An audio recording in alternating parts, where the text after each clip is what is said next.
on Monday, shortly after it, of course, was revealed on Sunday evening that Jeanine Pirro has launched this investigation into Fed Chair Jerome Powell, on Monday, exactly as predicted, the value of the dollar dropped.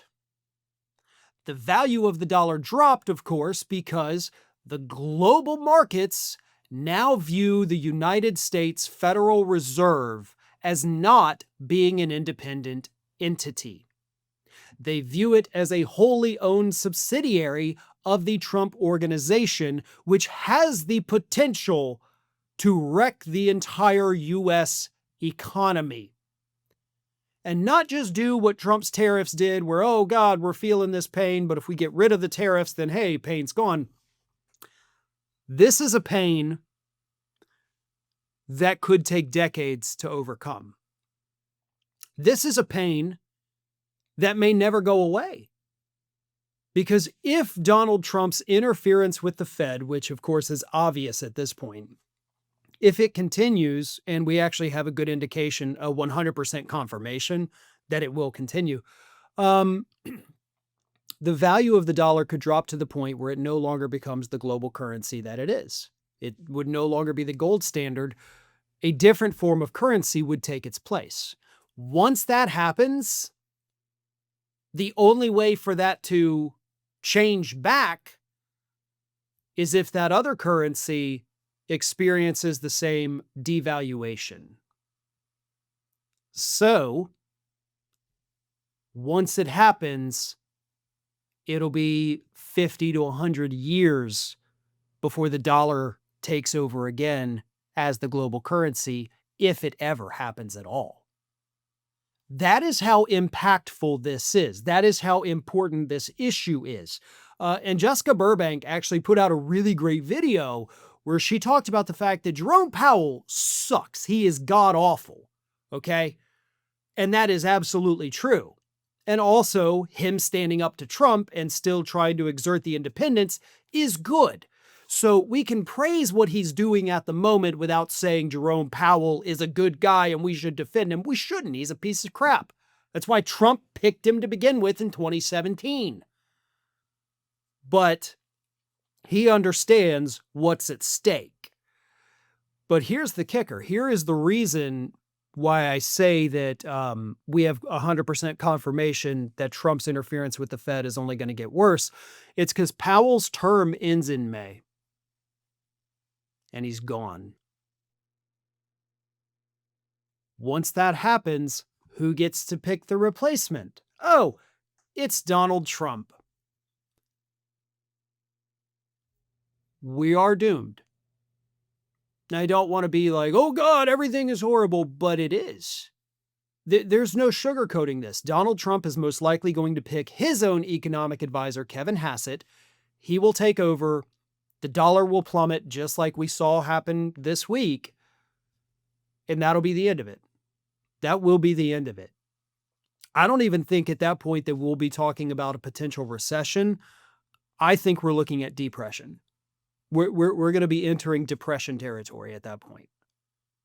I hadn't realized that Powell's term ended in May. And I would have spoke with a little more urgency had I realized that. But this is about as bad as it gets.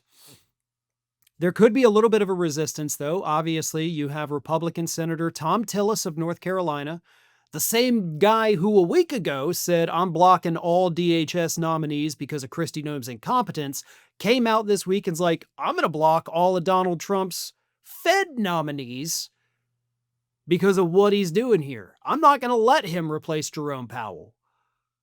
So Tom Tillis, believe it or not, in the Senate, Republican, a very conservative Republican, by the way, kind of seems to be one of the leading voices in opposition to Donald Trump. So again, he's not a good guy, but what he's doing right now with Noem's Department of Homeland Security and Trump taking over the Fed, I don't know, maybe the only resistance we get.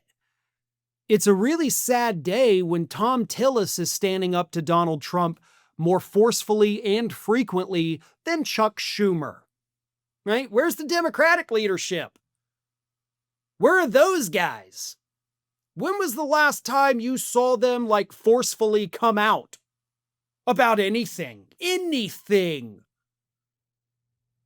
Oh, a couple of statements after the death of Renee Good, sure.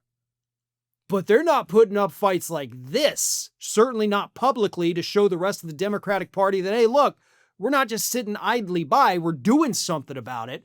And look, I don't want to be over here crapping on the Democrats when, that's the best hope for the future, but come on, guys. Speak up, speak out, and you be the ones saying we're going to block the nominees. You be the ones in the headlines showing the fight against this fascist. But as per usual, you've sat back, you've let Tom Tillis take the lead on it and on the Department of Homeland Security issue. There's no excuse for that. There is no excuse for allowing the conservatives to put up a bigger, more public fight than you are. But that is exactly what we've come to expect from today's Democratic Party. Scorpius, another super chat, thank you, says, do you think Trump, for those around him, goal is to purposely devalue the US dollar? I can't think that even the most MAGA would want to devalue dollar. I don't know. I don't think he's smart enough to understand what he's doing. I think he thinks he's the smartest guy in the room and everybody else is trying to sabotage him. But he's wrong as per usual.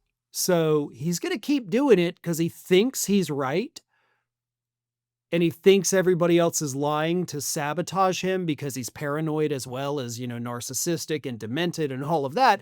The paranoia is also pretty great. And that is, of course, one of the, psychological aspects of Donald Trump that does not get discussed enough in terms of everything he does. But he's overly paranoid.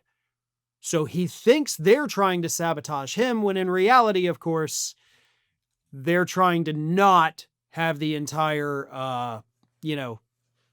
country implode financially. V-Man, good to see you, says, did you watch the Steelers implode last night? I did watch most of the game, and wow.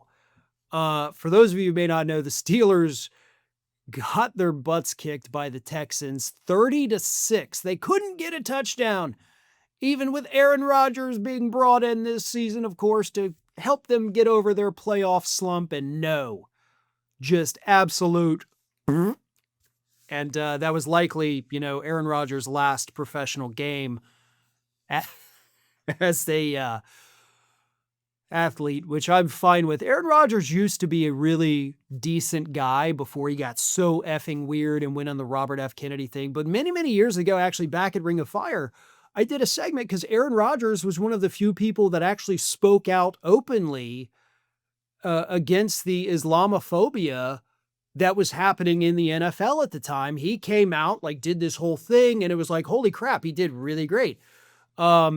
So he used to be a good guy, and now he's not. Thanks for watching, and if you are not already subscribed to the channel, please do so, and do not forget to like and comment and share widely among your friends.